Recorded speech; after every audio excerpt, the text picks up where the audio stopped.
Hey guys, welcome to the IS Guide. See, in this video we'll be discussing the day 2 and this is part 2 video. Okay, and the date is 7th of 7/9/2017. Okay, and let us see what we'll be discussing in this day 2. See, in this day 2 part 2 we'll be discussing about the scope of sociology. Okay, what is the scope of sociology? Okay, and we have to keep this in mind since sociology, it's so elastic as a subject. Okay, we cannot confine sociology to certain boundaries. We cannot confine itself within certain boundaries. Okay, it is so much elastic as a science. Okay, and also it is very much difficult to determine just where the boundaries begin and where it ends. We cannot actually have a clear cut idea about where the boundary began and where the boundary ended when it comes to sociology as a subject.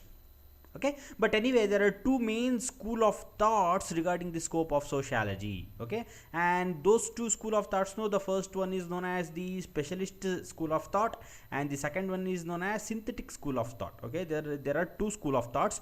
The specialist school of thought is also known by the name formalistic school.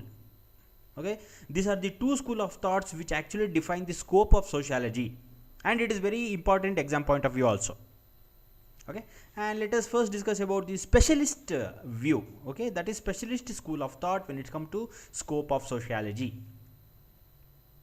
Okay, and actually this school of thought is led by George Simmel. George Simmel is the person who is the main person who have actually led this school, specialist school. And there are also other advocates of these schools. Okay, like Virkant is there, Max Weber is there, Small is there, then von Weiss is there, and Tonis. Okay, these are all the other sociologists who are the advocates of this specialist school of thought. Okay, and actually what they tell, the specialist school walas, they tell actually sociology is pure and independent science. Okay, actually why they tell sociology is a pure science? Because according to them, pure science is actually having limited scope. So they tell that sociology is also having limited scope, so we can tell sociology as a pure science. Like that, the specialist school of people actually opinioned. Okay, and sociology, they tell that the sociology should study only the forms of social relationship but not the contents. Okay, their argument is like that. Okay, they have to just study the forms of relationship but not the core contents of the social phenomena according to the specialist school. Okay, for example, social relationship means we can take examples. Competition is a social relationship, and subordination, it is also a social relationship. The division of labor which is there in the society is also a social relationship. Okay, all these social relations should be studied only the forms according to these people. Okay, and let us see what other peoples have told about the specialist school. Okay, they are all actually subscription. Okay, they are all the subscribers of the specialist school. Okay, first person Virkant, let us see what he has told. Okay, he tells that sociology concerns itself with the ultimate form of mental or psychic relationship which links man to one another in the society. Okay, he tells that sociology is nothing but it is a certain kind of mental and psychic relationship between two individuals in the society, between one individual and various individuals in the society. Okay, that kind of relationship, it is known as sociology. It may be mental or psychic kind of relationship. Okay, we all know people want to live in group. Okay, they don't want to live in isolations because human being is a social animal. That's what Virkant has told about sociology. Okay, he tells that in dealing with the culture, sociology should not concern to actual content. Instead, it should concern to the forces of change and persistence of the culture. Okay, this was the point given by Virkant. I will repeat again.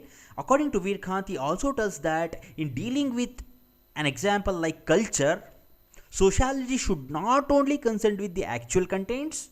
Instead, it should also concern with the forces of change and persistence of the culture.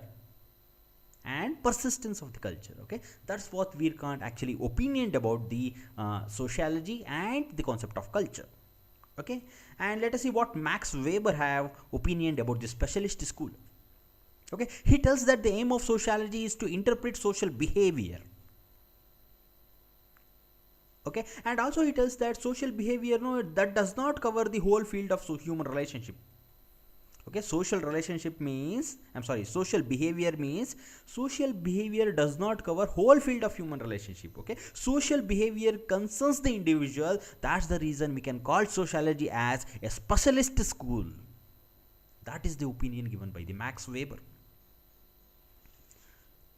Then let us see what are the critics of this specialist school of thoughts. Okay, there are various critics. The first critic is, they tell that this school, no, it unreasonably narrowed the field of sociology. Okay, this school tells that sociology scope is limited, but actually it is not true. It is not limited. They have unreasonably narrowed the field of sociology. That is the first critic given by this school of thought. Okay, the critics for this school of thought. Okay, sociology, they also tells that sociology should not only study the general form of social relationship, but also their concrete content, according to the critic. Okay, I'll repeat, sociology should not only study general forms of any social relationship, but also it needs to study the concrete contents. That is what the critics are criticizing the synthetic school. That was the first point, and let's move for the second point. Okay, they tell that the distinction between the forms of social relationship and their content is not workable. Okay, they are telling that the distinctions are there, not between different forms of the relationship which is there in the society, and also the relationship content what is there, the relationship, no, what the specialist school are telling, they are not actually workable. Okay, they tell this is not workable because social forms, no, keep on changing when the content changes. Okay, that's the reason relationship between content and relationship, they have not actually properly dealt with. That is also the criticism. Okay, because social forms, no, it also always keeps on changing when the content changes. That's the second critics. The third critics, they tell that sociology, no, is not only science that studies the form of relationship. Okay, that means it is not only the science, other sciences also are there which also studies social relationship. Who told that only sociology is the subject which deals with social relationship? Okay, the critics are arguing like this. Okay, for example, political science is there. See, political science, we will also be studying certain aspects of human relationship. Okay, social relationship, where the specialist school have told that one. Economics is a subject where we can also study about different interaction between the social beings. That is also not told by specialist school. Okay, that is what the critics of the specialist school. Critic peoples always criticize in this fashion for them. Okay, and also they tell that the establishment of pure science, the establishment of pure sociology is impractical actually. Okay, because no science is there which can be studied in complete isolation. Okay, they are telling that sociology, is a pure sociology is a pure science, like that they are telling. Okay, but it is actually impractical, because there is no science in the universe where a subject can be studied in complete isolation from other sciences. Okay, if you take sociology, we should link to other sciences also. That means its scope is not limited. That is what their argument. Okay, it is interlinked. Sociology is interlinked. It is not pure science. It is not, its scope is not limited.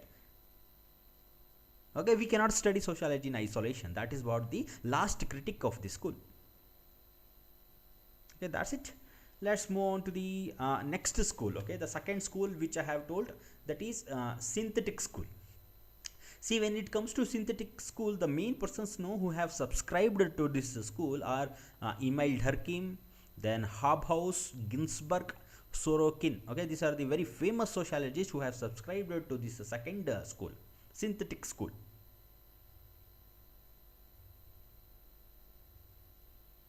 Okay, and they tell that this school wants to make sociology not pure science, they want to make it as general science. Okay, that is the main argument of this synthetic school. Okay, in fact, this school has made sociology encyclopedic in characteristic. That means general in characteristic. Okay, and this school says all the parts of society are interlinked. That means no part of the society is isolated, it is actually interlinked according to these people. Okay, hence sociology has to study social life as a whole but not in isolation. I'll repeat, hence sociology has to study social life as a whole but not in isolation according to the synthetic school of people. Okay, see, after this, they were the general points of synthetic school. Now let us see the views of single person. Okay, see, when it comes to views of synthetic school of Emile Durkheim, he says that within the synthetic school we have three major fields of inquiry. Okay, that is, within sociology we have three major fields of inquiry according to Emile Durkheim when it comes to synthetic school. Okay, which are those? The first, he tells that social morphology, second social philosophy, the third is general sociology. Okay, these are the three actually fields of inquiry when it comes to synthetic school. Okay, see, social morphology, he tells that it studies the territorial basis of life of people. What he tells? He tells it studies the territorial life of the people. Okay, and also he tells that it studies the problems of population. See, what are the problems of population? Unemployment is problem of overpopulation. Poverty is problem of overpopulation. Okay, that is the reason in India and China more poverty is there. Okay, rich are rich, poor are poor. Okay, this is the main reason, population. Okay, I will again repeat the social morphology point. Social morphology studies the territorial basis of the life of people and the problems of population. Okay, that is what the meaning of morphology. Okay, now he tells the second type. Okay, second type is physiology, social physiology. Okay, physiology means we can include religion in physiology, religion. Okay, we can also include other aspects like moral. Okay, we can also include the law, we can also include the economy. Okay, all these can be included when it comes to the social physiology. Okay, and the third field of inquiry is general sociology. Okay, actually general sociology, it deals with the general characteristics of social fact. That is what is known as general sociology. Okay, the sociology which deals with the general characteristics of social facts are known as general sociology. Okay, and also the functions of general sociology, is the formulation of general social laws. That is what is the function of general sociology, formulation of general social laws. Okay, these are the three fields of inquiry given by the Emile Durkheim. And when it comes to the views of Ginsberg, Maurice Ginsberg, for this synthetic school, when it comes to the views of Maurice Ginsberg, he tells that sociology can be classified actually into 4 branches. Okay, he actually does certain kind of revisions, and he tells that the first is social morphology, the second is social control, the third is social process, and the fourth is social pathology. Okay, these are the 4 branches of sociology, he tells, according to Ginsberg. Okay, according to him, social morphology, it actually studies with the social structure, it studies with the social groups, it also studies with the different kind of social institutions which are there in the society. That is what is known as social morphology according to Ginsberg. I'll repeat, it studies with social structure, social groups, and social institutions which are there in the society, social morphology. Okay, and the second branch of sociology according to Ginsberg is social control. See, when it comes to social control, it deals with the both type, formal as well as informal means of control. That is what known as social control. Okay, formal as well as informal means of social control is known as general social control. Okay, examples we can give: customs. Definitely by customs people actually they are controlled. Customs actually tells what to do, what not to do. And also moral is also example of social control, moral, moral, because moral values, when the moral values are there in the society functions good. When the moral values are lost, gone everything, okay, they don't trust anybody. That is the reason moral can also be a social control. Law enforcement, that is also a social control. Legislature, this is also a social control. Okay, by all this the man can be controlled. You may ask, why we have to control the man? Because see, there's a different kind of aspects why you need to control man. See, if there are 100 peoples in this universe, let us say example. Okay, let us say example 100 peoples are there, and 100 peoples also, there are only some, let us say some 30 resources are there. Okay, resources are 30 peoples can eat this food, but there are 100 peoples, and 100 peoples, no, they want each one of they want a complete share. Okay, so how can this 30 meal can be distributed to 100 peoples? Okay, if we live freely for 100 peoples, they will actually, there will be a quarreling.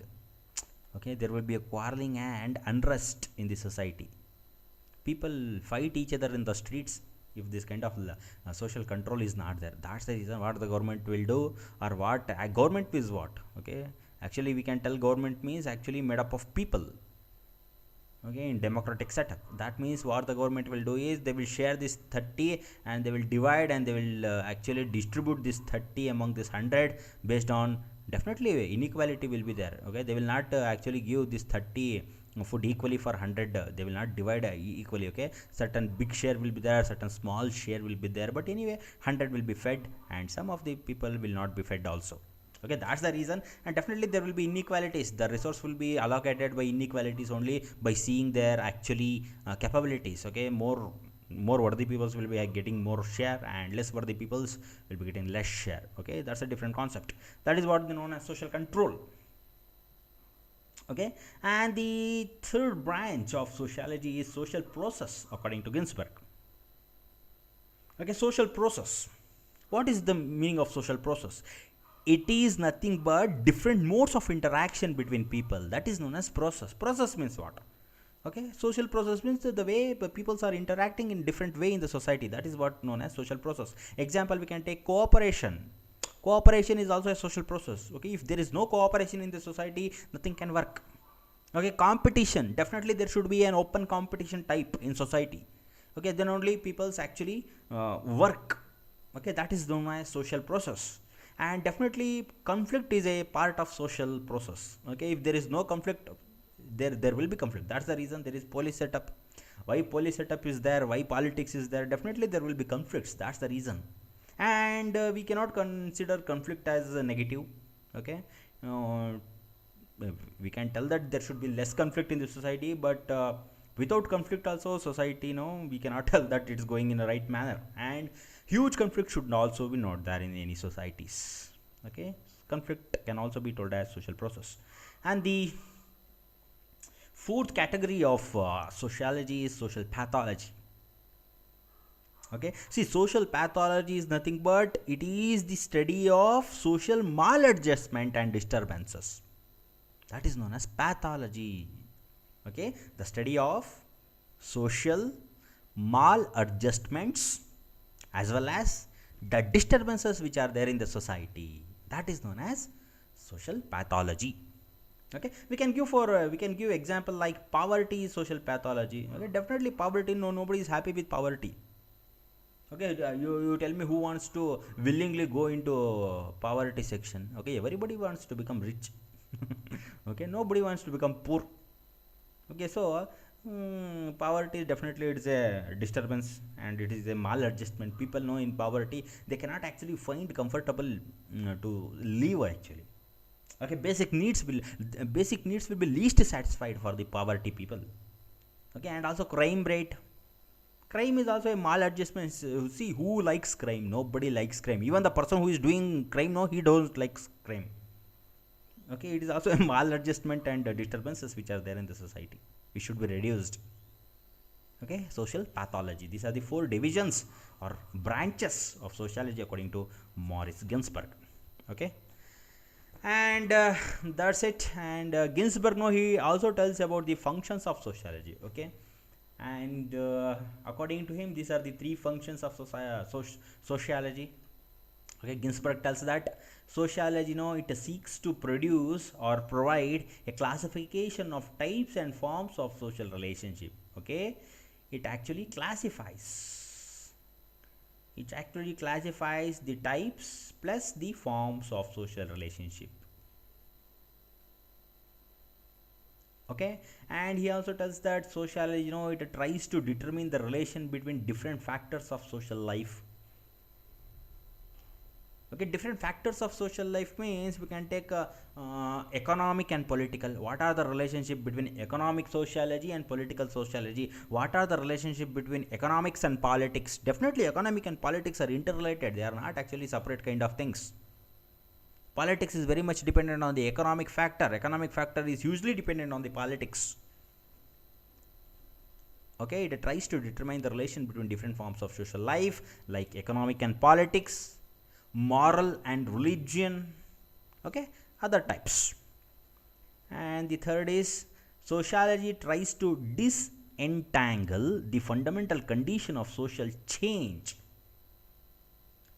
Okay, it has that sociology tries to disentangle the fundamental conditions of social change and persistence, and to discover social principles governing the social life. Okay, I'll repeat again.